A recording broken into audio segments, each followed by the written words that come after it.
ഒട്ടേറെ താരങ്ങളുടെ വിയോഗം മലയാള സിനിമയിൽ പ്രേക്ഷകർക്ക് ദുഃഖങ്ങൾ സമ്മാനിച്ചിട്ടുണ്ടെങ്കിലും അതിലൊരിക്കലും വിട്ടുമാറാത്ത ദുഃഖമായി നിലനിൽക്കുന്ന ഒന്നാണ് നടൻ കലാഭവൻ മണിയുടെ മരണം. മലയാളി പ്രേക്ഷകർ ഒരിക്കലും മറവിക്ക് വിട്ടുകൊടുക്കാൻ ആഗ്രഹിക്കാത്തൊരു മുഖം എന്ന് തന്നെ കലാഭവൻ മണി എന്ന അതുല്യ കലാകാരനെ വിശേഷിപ്പിക്കാം. മലയാളി മനസ്സുകളിൽ ഇന്നും തീരാത്ത ഒരു വേദന തന്നെയാണ് ആ അപ്രതീക്ഷിത മരണം. അഭിനയത്തെയും കലയെയും ജീവനോളം സ്നേഹിച്ച ആ അതുല്യ കലാകാരൻ വിട പറഞ്ഞിട്ട് 7 വർഷം പിന്നിട്ടിരിക്കുന്നു. ഓട്ടോറിക്ഷക്കാരൻ എന്ന നിലയിൽ ജീവിതം തുടങ്ങിയ സിനിമാ പ്രേമിയായ ഒരു സാധാരണക്കാരൻ്റെ വളർച്ചയായിരുന്നു കലാഭവൻ മണി എന്ന നായകൻ. അഭിനയ ജീവിതത്തിൻ്റെ തുടക്കകാലത്ത് പലതരം അവഗണനകൾ അദ്ദേഹം നേരിട്ടിട്ടുണ്ട്. അതിൽ പലയും അദ്ദേഹം പല വേദിയിലും പറഞ്ഞിട്ടുണ്ട് എങ്കിലും പറയാതെ ഉള്ളിൽ ഒതുക്കിയതും ഉണ്ടായിരുന്നു. അത്തരമൊരു സംഭവത്തെക്കുറിച്ച് ഒരു യൂട്യൂബ് ചാനൽ ചർച്ച ചെയ്യുകയാണ് ഇപ്പോൾ. കലാഭവൻ മണിയുടെ മണി മുഴങ്ങുന്നത് എന്നൊരു പുസ്തകം ഇറങ്ങിയിരുന്നു. 1998 ഈ പുസ്തകം ഇറങ്ങിയത്. അതിൽ മണി അനുഭവിച്ച കുറച്ച് പ്രയാസങ്ങളെക്കുറിച്ച് പറയുന്നുണ്ട്. അതിലെ ഒരു പ്രധാന കഥാപാത്രം ദിവ്യ ഉണ്ണിയാണ്. ദിവ്യ ഉണ്ണി നല്ലൊരു നർത്തകിയാണ്. പക്ഷെ ദിവ്യ ഉണ്ണിക്ക് കുറച്ച് തലക്കനവും അഹങ്കാരവും ആ സമയത്തുണ്ടായിരുന്നു. നല്ല സാമ്പത്തികമുള്ള കുടുംബത്തിലെ ആയതുകൊണ്ടായിരിക്കണം എല്ലാ കാര്യത്തിലും വലിയ ആളാണെന്ന തോന്നലുണ്ടായിരുന്നത്. കല്യാണ സൗഗന്ധികം എന്ന വിനയന്റെ സിനിമയുടെ ഷൂട്ടിംഗ് നടക്കുന്ന സമയത്ത് കലാഭവൻ മണിയുടെ 4ാമത്തെ സിനിമയും ദിവ്യ ഉണ്ണി എന്ന 15 വയസ്സുകാരിയുടെ ആദ്യത്തെ സിനിമയുമായിരുന്നു അത്. കലാഭവൻ മണി കയറി വന്നപ്പോൾ ഇതാണ് നായിക എന്നാരോ പരിചയപ്പെടുത്തി. പെട്ടെന്ന് ദിവ്യ ഉണ്ണി മണിയോട് ചേട്ടൻ ഈ സിനിമയിൽ അഭിനയിക്കുന്നുണ്ടോ എന്ന് ചോദിച്ചു.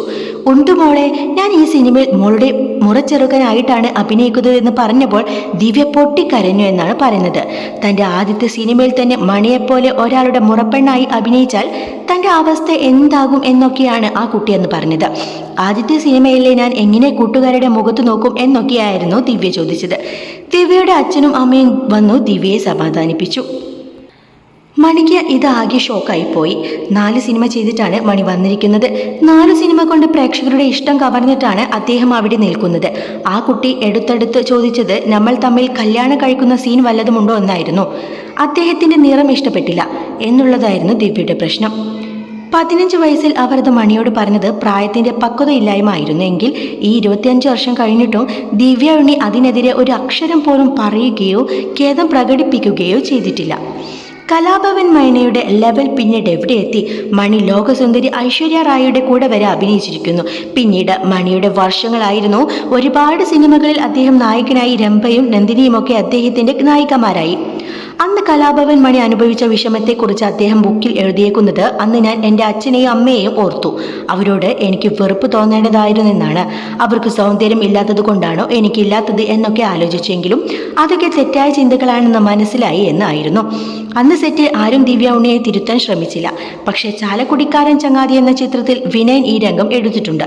ഏതോ ഒരു നടിയെ വെച്ച് ആ രംഗം ചിത്രീകരിച്ചിട്ടുണ്ട്. അന്ന് സെറ്റിലുള്ളവർ പറഞ്ഞത് സിനിമയിൽ കലാഭവൻ മണിയും ദിവ്യയും കൂടിയുള്ള ഒരു പാട്ടുണ്ടായിരുന്നു എന്നും എന്നാൽ ആ പാട്ട് ചിത്രീകരിക്കാൻ ദിവ്യ സമ്മതിച്ചില്ല എന്നുമാണ്. അദ്ദേഹത്തിൻ്റെ ബുക്കിൽ ഇതൊക്കെ പറയുന്നുമുണ്ട്. പല അഭിമുഖങ്ങളിലും അദ്ദേഹം ഇതേക്കുറിച്ചൊക്കെ പറഞ്ഞിട്ടുള്ളതുമാണ്. അദ്ദേഹം പക്ഷെ അവരുടെ പേര് പറഞ്ഞിട്ടില്ല. അവർ പിൽക്കാലത്ത് സിനിമയില്ലാതെ ഫീൽഡ് ഔട്ടായി കല്യാണമൊക്കെ കഴിച്ചു പോയി. മണിയാണെങ്കിൽ സൗത്ത് ഇന്ത്യൻ സിനിമയിലെ സൂപ്പർ സ്റ്റാറുമായി എന്നാണ് അവതാരകൻ വീഡിയോയിൽ പറയുന്നത്. മണിച്ചേട്ടനെ ആര് വേദനിപ്പിച്ചിട്ടുണ്ടോ അവർക്ക് അതിൻ്റെ ബുദ്ധിമുട്ട് അനുഭവിച്ചു കൊണ്ടിരിക്കുന്നു എന്ന രീതിയിലാണ് ആരാധകരും ഇതിൽ കമന്റ് ചെയ്യുന്നത്.